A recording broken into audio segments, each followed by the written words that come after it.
Pasadena, California, is Susan Hough. She's a seismologist at the U.S. Geological Survey. Susan, good to have you on with us. I'm wondering if you can give us some insight, given your expertise on these two earthquakes that struck Turkiye and Syria, and why they were so deadly.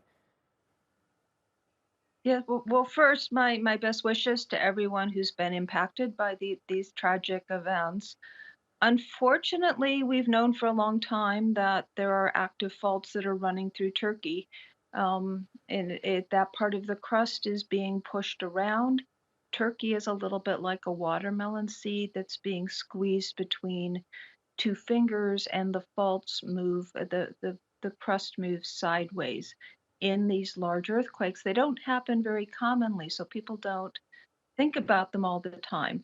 But we know the East Anatolian Fault is very active. We know that it can produce earthquakes as large as 7.8. So unfortunately, that's what we just had.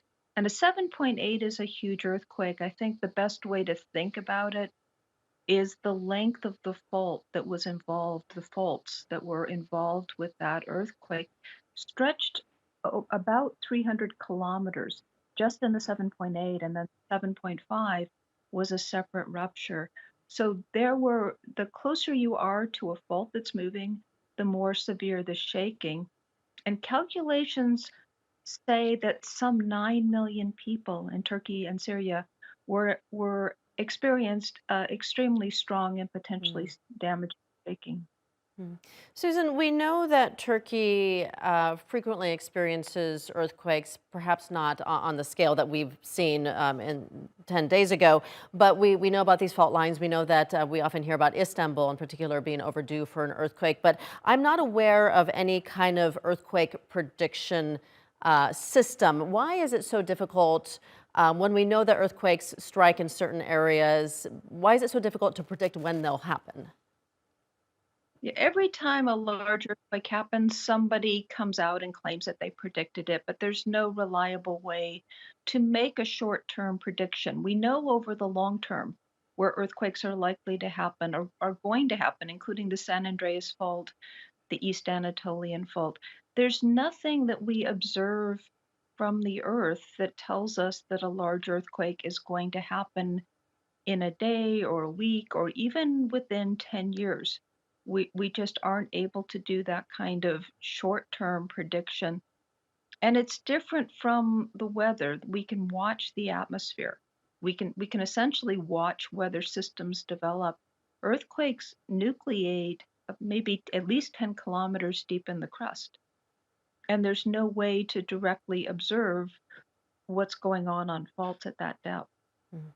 So we had these two initial massive earthquakes, and since then, in the last 10 days, over 4,000 aftershocks. Some of them have been quite strong, up to magnitude of 6. I'm wondering, how long can we expect aftershocks to last, and do they generally diminish in size over time, or is there no real rule of thumb about how that goes?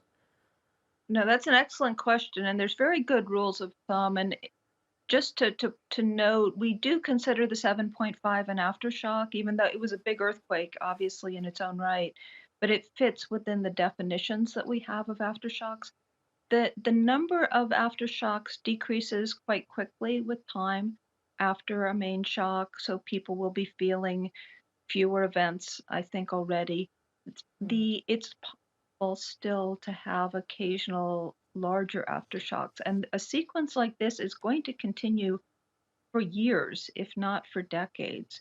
Um, so with seismometers, you'll be able to see mostly small aftershocks that will continue, but there is the chance, and people need to be aware of this in the impacted area, there is still a chance for aftershocks that could be damaging. And because the earthquake impacted such a huge area, the Mm. aftershock can occur over a wide area Okay. as well, including to Syria. Okay, we'll leave it there. Susan Hough joining us from Pasadena, California. She's a seismologist at the U.S. Geological Survey. Thank you so much for joining us and sharing your expertise on this.